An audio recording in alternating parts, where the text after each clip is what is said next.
जय माता दी। जय माँ कामाख्या। जय श्री महाकाल महाराज। कामाख्ये वरदे देवी नीलपर्वतवासिनी तम देवी जगत माता योनि मुद्रे नमस्तुते। कामाख्ये काम संपन्ने कामेश्वरी हर प्रिय कामनाम देहि में नित्यम कामेश्वरी नमस्तुते। ओम मृत्युंजय महादेव त्राहि माम शरणागतम जन्म मृत्यु जरा व्याधि पीड़ितम कर्म बंधने। देव राधा ट्रस्ट सत्यवाणी चैनल के माध्यम से आप अस्थियों के बारे में और अस्थि से होने वाला तंत्र के बारे में आज जानकारी प्राप्त करेंगे। बहुत से घरों में ऐसा देखा गया है जिनके मन में अपने ही परिवार के कुछ सदस्यों को बर्बाद करने की मंशा होती है। ऐसे मनुष्य जब घर परिवार का कोई सदस्य मर जाता है तो उसकी अस्थियों का संचय करते हैं, यानी अस्थियों को मटकी में इकट्ठा करना, यानी उसको फूल चुनना बोलते हैं। तो शमशान से एक मटकी में वहां की मरे हुए व्यक्ति की हड्डियां लेकर के आ जाते हैं। नियम ये कहता है कि ऐसे राख को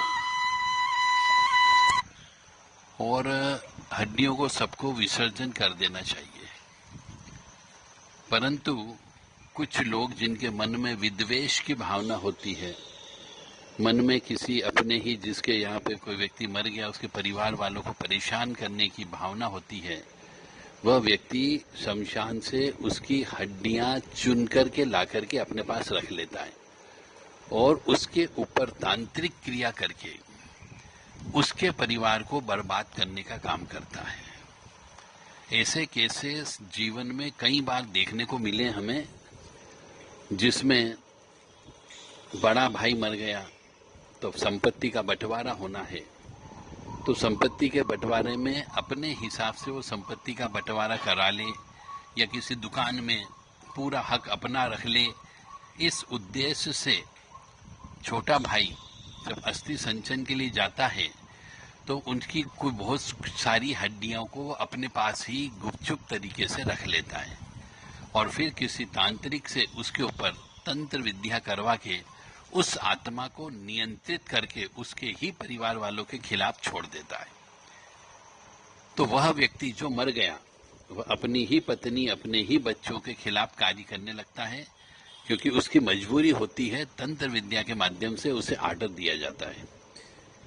तो ऐसे मौके पर ध्यान रखना चाहिए सभी परिवार वालों को कि घर पे किसी भी मनुष्य की हड्डी घर पे नहीं लाना है और हड्डी चुनने के बाद में उसे विधि विधान से किसी तीर्थ स्थान पर ले जाकर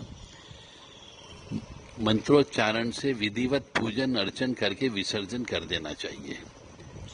तो घर परिवार के सदस्यों को इस बात का ध्यान रखना है, जहां पर संपत्ति विवाद होता है या फिर जहां पर दुकानदारी जॉइंट में होती, सभी भाई एक ही दुकान पर बैठ करके कार्य करते हैं, ऐसी जगहों पर ऐसी घटना होने की संभावना बहुत ज्यादा होती है।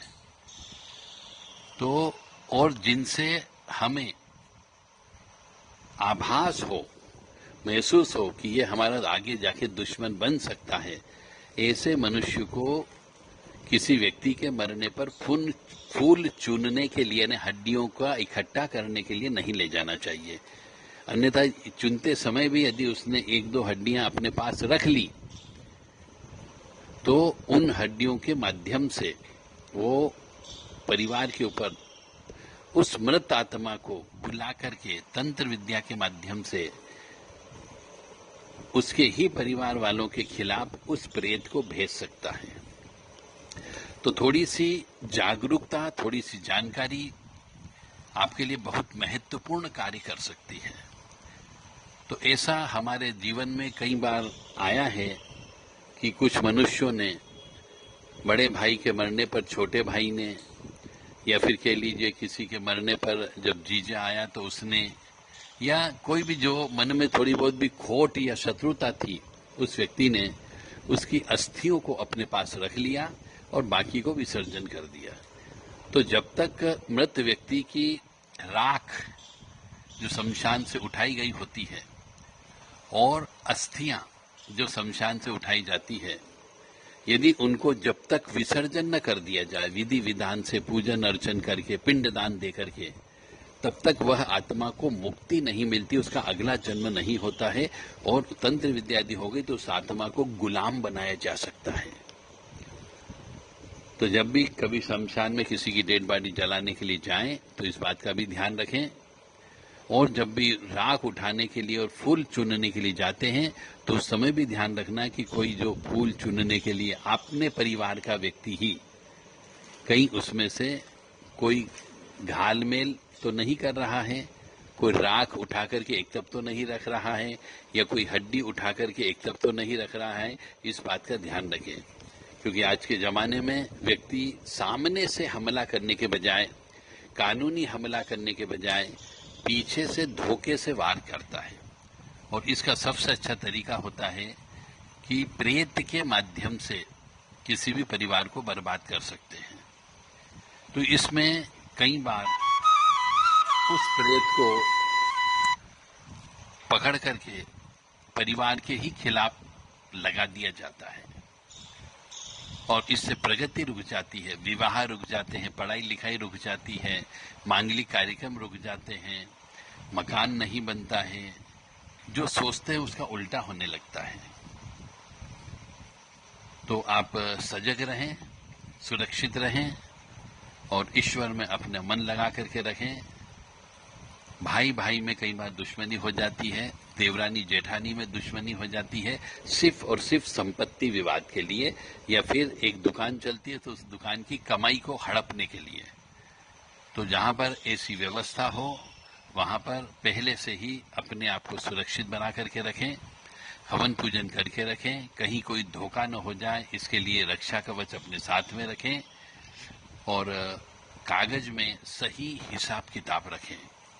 जय माता दी, जय मां कामाख्या, जय श्री महाकाल महाराज। अब हम चलते हैं कि यदि किसी मनुष्य ने किसी व्यक्ति के मरने पर उसकी हड्डियां अपने पास रख ली हो और तंत्र विद्या करता हो तो उसको कैसे तोड़ा जाए। इस तिलिस्म को तोड़ने के लिए, चाहे हड्डियां उनके पास रखी हुई हो, उसने उस प्रेत को बुला करके छोड़ भी दिया हो, तो भी उसका संपूर्ण तंत्र का नाश किया जा सकता है और वो हड्डियों के अंदर की पावर को निष्क्रिय किया जा सकता है, बशर्ते कि व्यक्ति इस कार्य को विशेष तौर से करवाए तो ये काम हो सकता है, अन्यथा नहीं हो सकता है। तो ऐसा यदि किसी के साथ हो रहा है तो वो हमसे संपर्क कर सकता है। उसके ऊपर आए हुए काला जादू या आई हुई प्रेत आत्मा को पकड़ करके हटाया जा सकता है। जय माता दी, जय मां कामाख्या, जय श्री महाकाल महाराज। मनुष्य को सुखी रहना हो, और जब भी यदि इस प्रकार की कष्ट आने लगी हो कि काम नहीं बन रहे हो, मांगलिक कार्यक्रम नहीं हो रहा हो, बनते बनते काम बिगड़ जाता हो, विवाह नहीं हो पा रहा हो, कॉम्पिटिटिव एग्जाम में पास नहीं हो पा रहे हो, जहां पर जाते वहां पर असफलता हाथ लगती हो, या फिर गंदे सपने आना चालू हो जाए, या जो व्यक्ति मृत हो गया वह व्यक्ति सपने में दिखने लग जाए, तो समझ जाना कि कहीं न कहीं पे गलती हो गई है। तो इन सब से बचने का तरीका है, घर के अंदर सप्ताह में एक दिन हनुमान जी, काली जी, दुर्गा जी, भैरव जी, इनका हवन यज्ञ किया जाए। तांत्रिक पद्धति से हवन करना होगा, तो इस दोष को धीरे धीरे ऑटोमेटिकली स्वतः काटा जा सकता है।